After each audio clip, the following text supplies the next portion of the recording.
So, welcome back to the deep dive. If you've been, following the news this week, you probably feel like you've got some serious mental whiplash right now. Yeah, that's an understatement. Right. I mean, we're just 48 hours past President Trump's State of the Union address, Yeah. which happened on February 24th, 2026. And honestly, just looking at the stack of editorials we have here, the cable news roundtables, the market reactions, but the vibe is weirdly optimistic. Optimistic is it's a very generous word. I'd call it sedated, honestly. Sedated. Okay, well, let's look at why people are feeling that way, right? Because leading up to this speech, the anxiety was just off the charts. We had the whole Supreme Court showdown over the emergency tariffs. Which we definitely need to get into. We will, absolutely. And on top of that, we had this absolute boiling point in the Middle East. People were genuinely bracing for a formal war declaration. But instead, we got a speech that was surprisingly restrained. He talked about unity, he talked about the American comeback, and then almost like it was on cue, we get these breaking reports from CNN and Reuters. The Oman back channel. Exactly. The Oman reports about significant progress in negotiations with Iran. The so-called peace pipeline. Yeah, and you look at the markets this morning, right? Oil is just sitting comfortably in that $60 range. The VIX is down. The S&P is rallying. It really feels to a lot of people like the drums of war have been replaced by the quiet hum of diplomacy. It feels like the system is working. Yeah, I'm gonna stop you right there. Oh, okay. Because what you are describing right now, that relief, the statesman-like tone, the progress in Oman, that is the software narrative. The software narrative. Right. It's the user interface. It's the pretty graphics designed to keep the user from panicking while the machine reboots in the background. But if we actually look at the source material we have today. The internal strategy papers? Exactly. The strategy papers, the logistical data, the trade law filings, the stress index reports.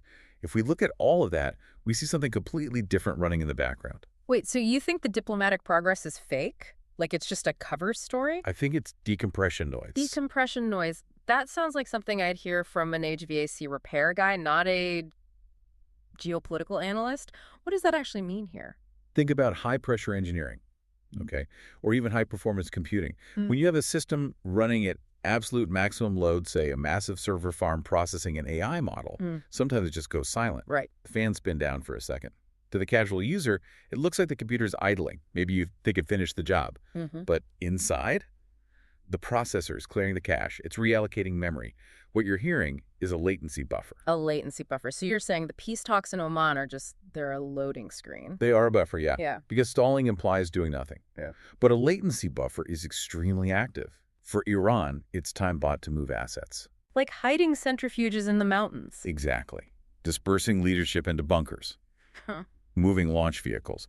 And for Trump and this whole framework we are analyzing today, the Bulldozer framework, that diplomatic silence is the moral pretext. The moral pretext. It is the necessary pause required before hitting the enter key on a massive military or logistical execution. Wow. Okay, that is a much darker reading of the situation. You're saying the silence isn't peace, it's just the deep breath before the plunge. Precisely. And our mission for this deep dive is to take apart that State of the Union address and the Iran situation, but not through the lens of some political columnist who only cares about polling numbers. Right, because that's what everyone else is doing. We need to look at this through the lens of the logistical operating system, the logistical OS. We need to figure out for you, the listener, if we are actually heading toward a diplomatic breakthrough, or if the global system is about to trigger a blue screen event. A total unrecoverable crash. Exactly. Okay, let's unpack this, because if you're right, everyone reading the headlines today is missing the actual story. We have to start with the domestic side, I think, because that sets the stage for everything overseas. The State of the Union. You called the diplomatic talks decompression noise, but there was a very real, very loud conflict leading right up to this speech. The Supreme Court. The rule on the IEPA. Right, the International Emergency Economic Powers Act. For weeks, the administration was threatening to use IEPA to slap blanket emergency tariffs on pretty much everything entering the country. It was the nuclear option for trade. And just days before the speech, the Supreme Court struck it down. A 6-3 decision. It was huge. Legal scholars were popping champagne everywhere. Because the court explicitly said the president cannot manufacture a national emergency just to bypass Congress and tax imported toasters. Right. To me, and to most observers, that looked like a checkmate. It was a victory for checks and balances. Mhm. And Trump looked frustrated during the speech because his hands were tied, right? He is surrounded by judicial decisions that limit his power. See, that is the institutional view. You see a court ruling, you see a blocked law, and you assume the action is stopped. You assume the car hit a brick wall.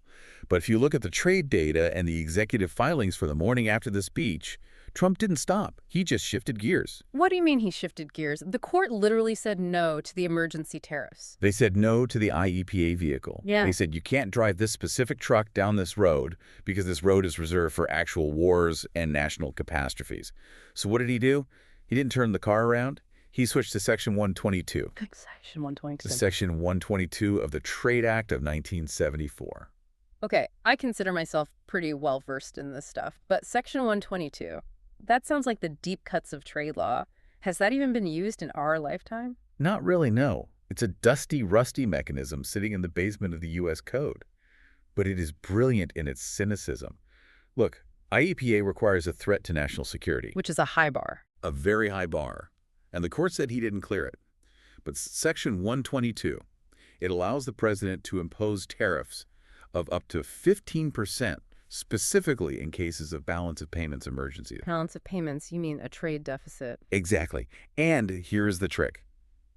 The U.S. always has a trade deficit. We've been running a deficit since, what, the 70s? Since the 70s. It is a permanent feature of the global economy. So wait, let me get this straight. The Supreme Court says you can't use the war excuse to levy tariffs. So the administration turns around and says, fine, we aren't doing it because of war, we're doing it because of accounting. It's a kernel patch. A kernel patch. Think about it like a software engineer. The main program, i.e. EPA, through an error, the Supreme Court blocked the execution. So the administration applied a patch, Section 122. Yeah. It bypasses the specific legal objection of national security and reframes the exact same tariffs as a fiscal necessity. But isn't that just cheating? I mean, won't the court strike that down too? Eventually. Maybe. But Section 122 has a very specific feature. It is designed to be temporary. It grants authority for 150 days to stabilize the balance of payments. 5 months. Right. And in the world of logistical OS, 5 months is an eternity. That's enough time to do real damage. It's enough time to rewire global supply chains. It's enough time to bankrupt a competitor. The architect behind these documents notes that a temporary patch running for 150 days is usually more than enough to force the user to upgrade their system. So the destination hasn't changed at all. Only the legal vehicle. He's still imposing the tariffs. He's still putting up the walls. The frustration we saw in the speech wasn't defeat. It was just the annoyance of a mechanic who has to walk across the garage to reach for a different wrench. Correct. And this brings us to the actual why of it all. Why go to all this trouble? If the economy is recovering, as the administration claims, why are we so obsessed with these tariffs? Well, the usual narrative is protectionism, right? Buy American. Protecting steel workers in Pennsylvania. It's not about that. And this is where the source material gets really interesting. It's not about economics in the traditional sense. It's about compulsory synchronization. Compulsory synchronization. That sounds less like trade policy and more like the Borg from Star Trek. Yeah. You will be assimilated. It's really not far off. The goal isn't just to tax imports for the sake of revenue. The goal is to force every partner, every ally, and every rival into the core system. The core. The core is the U.S.-led, dollar-denominated, highly transparent, audited logistical network. If you're inside the core, you get low tariffs. You get Starlink access. You get security guarantees. And if you're outside... If you're outside, you get Section 122. Yeah. You get 15% friction on every single transaction. You get high latency. So the tariffs are just the stick. The tariffs are the firewall. Yeah. And this brings us to the Iron Trinity mentioned in the briefings. The Iron Trinity. I saw this in the notes and it sounded incredibly ominous. Break that down for me. The new geopolitical reality, according to this framework, is governed by 3 pillars. You have the shield, the offense, and the control. The shield is what they call the Golden Dome. Golden Dome. I naturally assumed that was a reference to the Iron Dome in Israel, like missile defense. It includes missile defense, sure, Patriots, TADs, lasers. But the Golden Dome in this framework is much, much bigger than just shooting down rockets. It is a hemispheric firewall.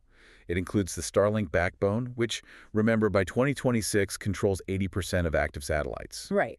And it includes DOGE-style efficiency audits of government spending. DOGE, like the Department of Government Efficiency. Correct. But think about what that means for an ally. Let's say you are a German auto manufacturer or a Japanese tech firm, and you want to sell into the U.S. market under the protection of the Golden Dome. You don't just pay a fee. You have to pass a supply chain genealogy audit. A genealogy audit, like 23andMe, but for car parts. Exactly like that. The U.S. wants to know where every screw came from. They want to know if the cobalt in your battery came from a Chinese-owned mine in the Congo. They want to know if your shipping software pings a server in Shanghai. The Golden Dome is designed to completely filter out what the documents call the Yuan virus. The Yuan virus. That is a fascinating and highly aggressive term. It implies that Chinese capital isn't just money, it's an infection. In the logistical OS, yes it is. They view Chinese state-subsidized infrastructure as literal malware. It collects data, it creates dependency, and it creates backdoors. So the Golden Dome is essentially a clean network. Yes.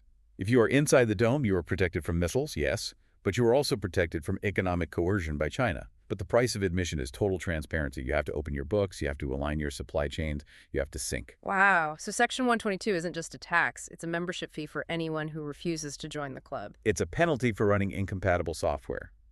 If you don't sync with the Golden Dome, you pay the latency tax. Okay, so that is the shield, the Golden Dome. What is the offense? The offense is Bulldozer REALPOLITIK. Bulldozer? That sounds subtle. Subtlety is a relic of the old OS.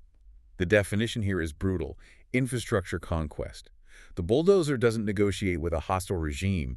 It views that regime as a toxic asset that needs to be liquidated. Liquidated, like a bankrupt company. Precisely. Look at the example of Venezuela in the document. We talked about this briefly in past deep dives, but the framework makes it very clear. In early 2026, the U.S. intervention there wasn't described as liberating the people. Right, they called it an accounting intervention. An accounting intervention. That is the absolute coldest way to describe regime change I've ever heard in my life. But look at the logic. The goal wasn't to invade Venezuela with Marines to plant a flag and build a democracy. The goal was to remove Maduro because he was an inefficient manager of the PDVSA oil assets. He was a bad CEO. He was a terrible CEO. Oh. So the bulldozer removed the toxic management, installed a compliant board of directors, and optimized the oil production for the U.S. grid. So they literally treated a sovereign nation like a distressed asset in a private equity portfolio. Yes, they did. Yeah. And once the asset was cleaned, it was synced to the core. Production went up, prices stabilized. That is Bulldozer REALPOLITIK. It's not about spreading democracy. It's about optimizing the supply chain. If a regime causes friction, like blocking oil or hosting terrorists, the bulldozer removes it. Not through a UN resolution, but through logistical strangulation and replacement. Which leads right into the third leg of the Trinity, energy asphyxiation. This explains the oil price, right? You mentioned earlier that oil is sitting at $60. $50 to $61. That is the kill zone for energy dictatorships. Why that specific range? I mean, if you want to hurt them, why not drive it down to $20 a barrel? Because at $20, you bankrupt the American frackers in Texas and North Dakota. Oh, right. You need the price high enough to keep the U.S. energy sector profitable and pumping, but low enough to starve the enemies. It's a really narrow window. It's a strategic vice. Russia needs oil at roughly $70 to $80 to balance its war budget. Iran needs it even higher, maybe $90, to fund its proxy networks and domestic subsidies. So if you keep oil locked between 50 and 60, you are starving them of the capital they need to resist. You are asphyxiating them. It acts as a sedation tool. So low oil prices aren't just a market condition, they are a weapon. In this framework, they are the primary weapon. It strips the enemy nodes of their bandwidth. They can't afford a major war because they can barely afford to keep the lights on at home. This creates a system where you are either inside the core, protected, fed, efficient, or what? What happens if you're on the outside? That is the binary choice the SOTU was actually presenting, beneath all the polite words about unity. Sink or junk. Sink or junk. You are either a core node, synced, audited, protected by the dome, or you are a failed partition. Failed partition. That's computer language again, like a corrupted part of a hard drive. Exactly. A failed partition is isolated. It's blocked from Starlink. It's blocked from Swift. It's blocked from high-speed trade. It suffers from high latency. Meaning everything just costs more and takes longer. Right. You are effectively deleted from the global operating system. Can you give me an example of a strategic move that fits this, like beyond just the tariffs? Look at the Greenland framework mentioned in the source stack. Greenland! Yeah. Trump talked about buying Greenland years ago, and everyone laughed. It became a huge meme. They laughed because they thought he wanted to buy an island for a golf course. Yeah. But the Bulldozer framework sees Greenland as hardware. It's a strategic motherboard for the entire Arctic. By locking down Greenland with a strict security and economic framework, the U.S. denies China a bypass route over the Arctic. It treats geography like ship architecture. Exactly. You block the thermal vents, you control the airflow. Greenland is just a component in the Golden Dome. So when he's up there at the State of the Union talking about American unity and economic strength, he's really saying the operating system is live, and you're either logging in right now or you're being firewalled. Correct. Which brings us to the biggest anomaly in the room. The one place where the sink or junk choice is coming to a head right this second. Iran. Right. The Iran node. Let's pivot to that, because this is where the software narrative and the hardware reality seem to be telling two completely different stories. Completely different. Okay, let me play devil's advocate here for a minute. I'm looking at the reports from Oman. Significant progress, diplomatic breakthrough, the markets are totally calm. Traders seem to genuinely believe peace is imminent. If this bulldozer is so aggressive, and if the Iron Trinity is so efficient, why does the region feel so stable? Why aren't we seeing an explosion? Because you're looking at the surface of the water, not the pressure gauge on the submarine. The source material introduces a very specific metric called the stress index. The stress index, how does that work? It measures the systemic pressure on a specific node. It takes into account military hardware deployment, economic desperation, internal dissent, external threats. Right now, according to the documents, the stress index for the Iran node is at 7.6 out of 10. 7.6. That sounds high, but what does that actually look like on the ground? Is it just a number on a screen in the Pentagon? It looks like system failure. Let's look at the components of that 7.6. First, you have the calorie-to-wage ratio. What's that? Inflation in Iran is currently running so hot that the price of basic staples, bread, rice, chicken, is entirely decoupling from the wages of the Revolutionary Guard's lower ranks. Wait, the lower ranks of the military? That's usually the one group a dictatorship always makes sure to pay. I mean, rule number one of tyranny is feed the guys with the guns. Exactly. And that is why the index is flashing red. When you can't feed your own enforcers, you are in the collapse zone. The energy asphyxiation that $60 oil has decimated their national budget. They literally can't print enough money fast enough to cover the gap. So internally, they are crumbling. But externally, the markets say it's calm. That is the optimization paradox. The optimization paradox. The market is calm only because the buffers are absorbing the risk. The diplomatic talks in Oman are a buffer. But look at the hardware. Look at the hardware momentum. The documents detail the presence of the USS Gerald Ford and the USS Lincoln carrier strike groups in the region. 2 carrier groups. But isn't that standard for a crisis? It's not just the ships. It's what the ships are doing. The Ford is currently running sorties practice runs that are fully visible on civilian radar. They aren't hiding. They are flying sortie generation rate drills. Meaning they're just launching planes constantly. They are proving they can put 160 aircraft in the air in under an hour. That is a staggering amount of firepower. It's not just firepower, it's bandwidth. They are flooding the Iranian radar systems with noise. They are lighting up their air defense networks, forcing the Iranians to keep their systems at full alert 24/7. Which causes fatigue. It causes operator burnout. That's a huge part of the stress. You have a radar operator in Bandar Abbas who hasn't slept in 3 days because the American fleet keeps feinting an attack. You have a mother in Tehran who can't buy rice. You have a government whose oil revenue just got cut in half. It's a complete pressure cooker. And this is exactly why the peace talks in Oman are so dangerous. We look at them and think, oh, good, they're talking. But the architect argues that Iran is only at the table because the boiler is about to burst. They aren't negotiating for peace. They are negotiating for oxygen. So it's a use it or lose it scenario. Exactly. Iran is in a desperate position. If they don't act now, their capabilities degrade every single day. But if they do act, they face the bulldozer. So if the hardware says war and the diplomats say peace, who wins? The hardware usually wins. But there's a deeper problem here. It's not just about ships and missiles. It's about a fundamental inability to communicate.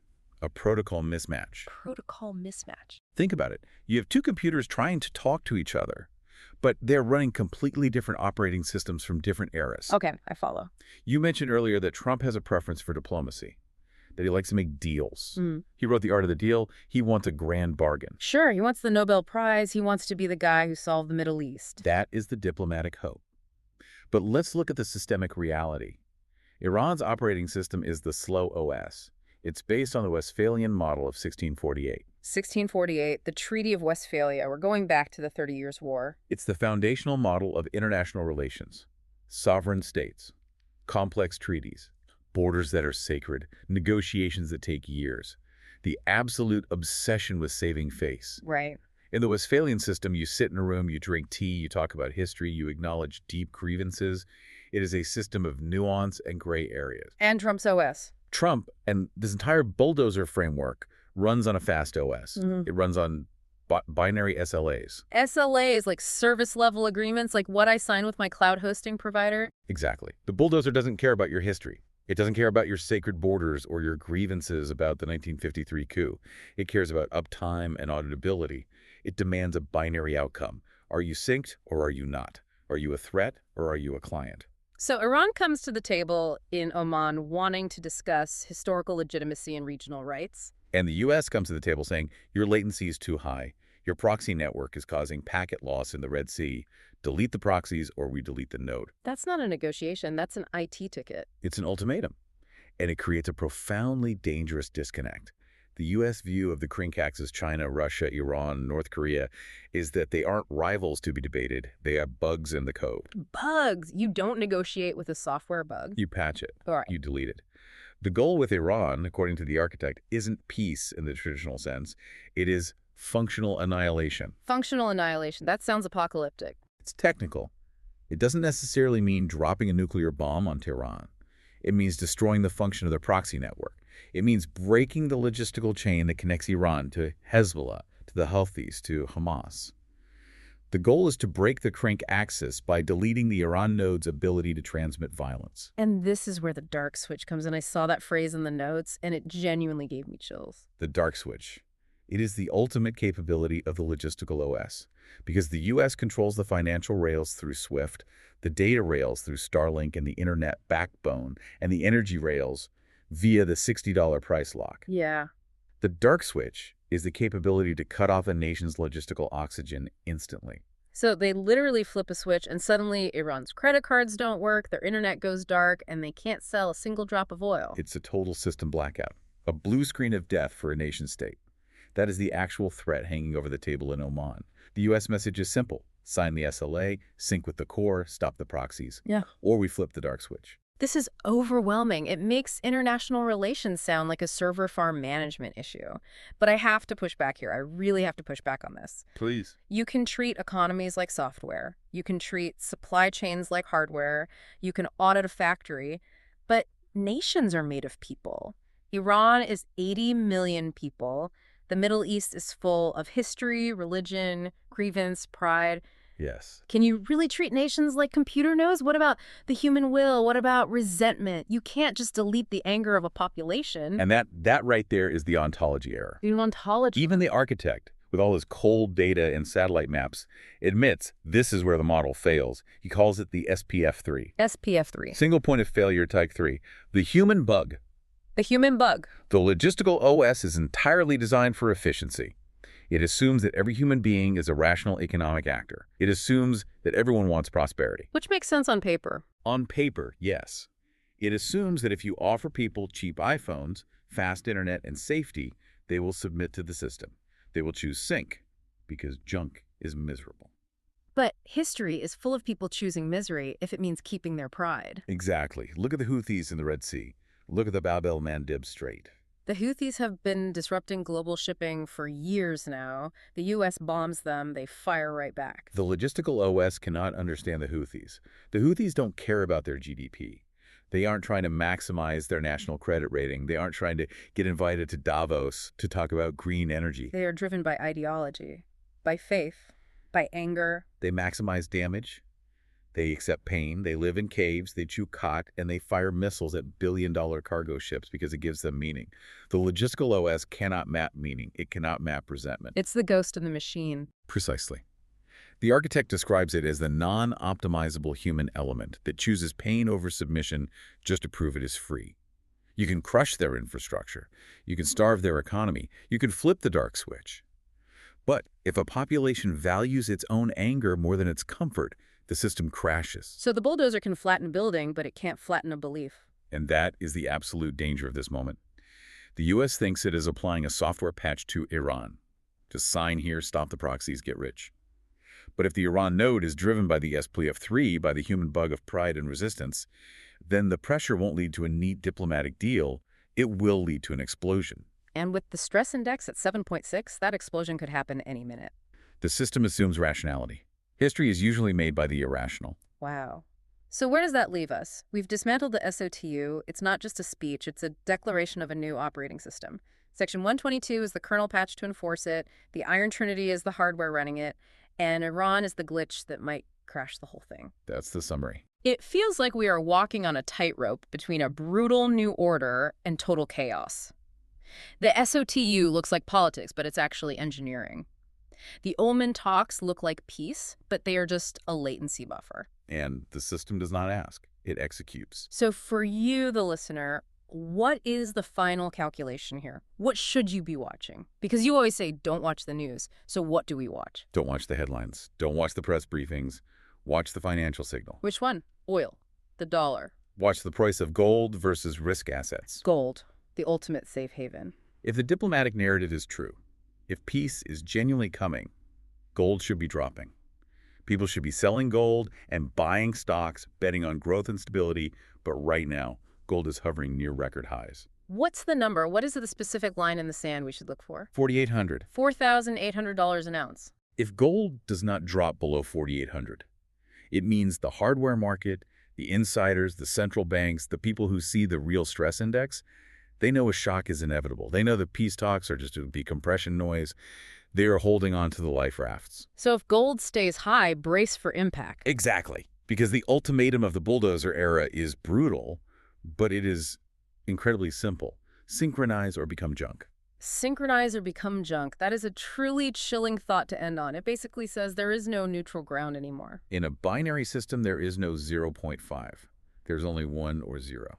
I want to leave you with one final thought to mull over. We talked heavily about nations today, Iran, Venezuela, the U.S., but this logistical OS, it's expanding, it's auditing everything. If your country or your company or even your own personal investment portfolio was audited by this system today, would you be synced? Or would you get the blue screen? Think about that. Thanks for taking this deep dive with us. We'll see you next time.